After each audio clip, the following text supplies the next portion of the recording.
الرحیم السلام علیکم دوستوں، ویلکم ٹو کوڈنیٹ۔ آج کی ویڈیو میں ہم بات کرنے والے ہیں ISL 202 پہ، تو ویڈیو کو آخر تک ضرور دیکھیے گا کیونکہ آپ کے بہت زیادہ کانسیپٹس کلیئر ہونے والے ہیں۔ اس کے ساتھ ساتھ آپ کے ساتھ امپورٹنٹ MCQs کی فائلز بھی شیئر کی جائیں گی جو آپ کے پیپر میں آنے کی بہت زیادہ چانسز ہیں، تو جو پاس پیپر سے لیے گئی ہیں۔ تو اگر ویڈیو اچھا لگے تو اس کو لائک کر دیں، چینل کو سبسکرائب کر دیں، بیل آئیکن کو پریس کر دیں تاکہ ہمارے چینل سے آنے والے ہر امپورٹنٹ ویڈیو کو نوٹیفیکیشن آپ تک ٹائم ٹو ٹائم پہنچتا رہے۔ تو چلیں آج کا لیکچر سٹارٹ کرتے ہیں۔ ہمارا آج کا لیکچر ہے ماڈیول نمبر 2 ہے ہمارا فقہ کی اہمیت اور ارتقاء، یعنی importance and evolution of jurisprudence. انسان سماجی مخلوق ہے اور کوئی بھی شخص اپنی زندگی کے تمام ضروریات کو اکیلے پورا نہیں کر سکتا۔ کبھی کبھی مفادات کو ٹکراؤ کی وجہ سے اختلاف اور تنازعات پیدا ہو جاتے ہیں۔ دنیا کی تمام تہذیبیں اور تمام مذاہب ان اختلاف کو ختم کرنے اور انصاف کے عدل کے قیام کے لیے قوانین کی ضرورت کو تسلیم کرتی ہیں۔ اسلام ایک مکمل ضابطہ حیات ہے، اس لیے وہ قوانین کو کیسے نظر انداز کر سکتا ہے؟ اسلام وہ قوانین فراہم کرتا ہے جنہیں شریعت اور فقہ کہا جاتا ہے۔ ٹھیک ہے، فقہ کی تدوین نبی کریم صلی اللہ علیہ وسلم کے دور میں کیسے ہوئی تھی؟ جب نبی کریم صلی اللہ علیہ وسلم کے زمانے میں تمام فقہی امور براہ راست آپ صلی اللہ علیہ وسلم سے متعلق ہوتے تھے تو فقہ باقاعدہ منظم نہیں تھی اور زندگی کی محدود ضروریات کے سبب اس کی کوئی خاص ضرورت بھی نہیں تھی۔ رسول صلی اللہ علیہ وسلم وضو فرماتے تھے اور صحابہ کرام رضی اللہ عنہ دیکھتے تھے، مگر آپ صلی اللہ علیہ وسلم نے یہ واضح نہیں فرمایا کہ کون سا عمل فرض ہے اور کون سا مستجب۔ تو اسی طرح نماز کے معاملے میں بھی یہی تھا کہ صحابہ کرام رضی اللہ عنہ نے نماز کے فرائض اور دیگر امور کی تفصیل بیان نہیں کی، بلکہ صرف نبی کریم صلی اللہ علیہ وسلم کو پڑھتے دیکھا اور اس پر عمل کرنا شروع کر دیا۔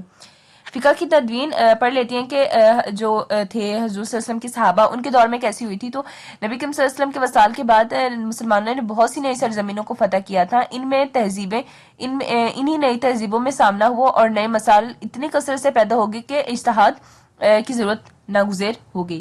اس وقت بنیادی اصولوں سے تفصیلات اخذ کرنے پر توجہ دی جانے لگی۔ اب ہم آگے پڑھتے ہیں اجماع اور قیاس کے اضافہ، یعنی کانسیکوینس اور ریزنس کا جب اضافہ ہوا تو پھر کیا ہوا؟ جب اس کو باقاعدہ شکل دی گئی، یعنی کانسیکوینس کو اجماع کو جب باقاعدہ ایک شکل دی گئی تو کانسیکوینس صحابہ کے دوران میں اجماع ایک ایسی کمیٹی تشکیل گئی جو اہل علم افراد پر مشتمل تھی۔ جہاں تک ممکن ہوتا تھا انہیں مدینہ سے باہر جانے سے روکا جاتا تھا۔ جو مسائل قرآن و سنت میں صراحت میں موجود نہ ہوتے تھے وہ باہمی مشاورات سے یعنی مشورے سے طے کیے جاتے تھے اور انہیں قانون کی حیثیت حاصل ہو جاتی تھی۔ حضرت ابو بکر صدیق، حضرت عثمان، حضرت عائشہ، عبد الرحمن بن عوف، عبداللہ بن مسعود، ابی بن کعب، معاذ بن جبل، زید بن ثابت اور ابو موسی اشعری کے فتویٰ مشہور ہیں۔ صحابہ کرام رضی اللہ عنہ کے دور میں مدینہ اور مکہ کے علاوہ کوفہ، بصرہ، شام، مصر اور یمن علمی مراکز بن گئے تھے۔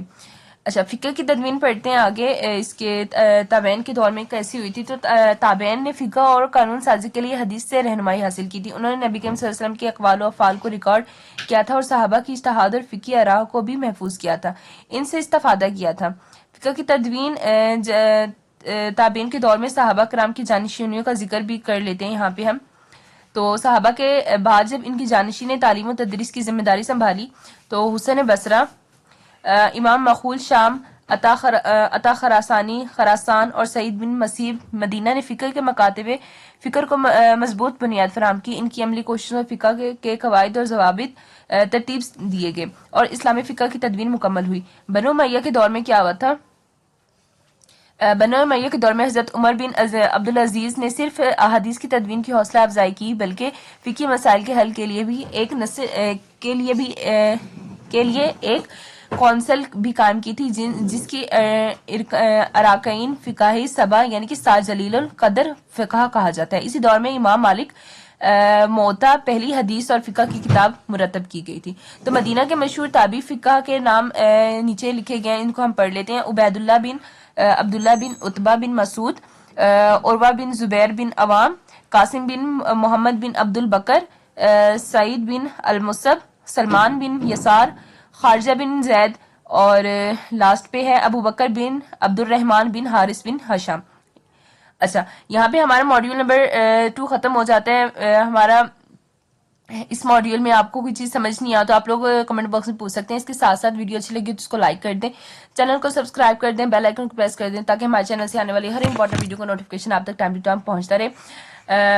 باقی ملتے ہیں نیکسٹ ویڈیو میں، تب تک کے لیے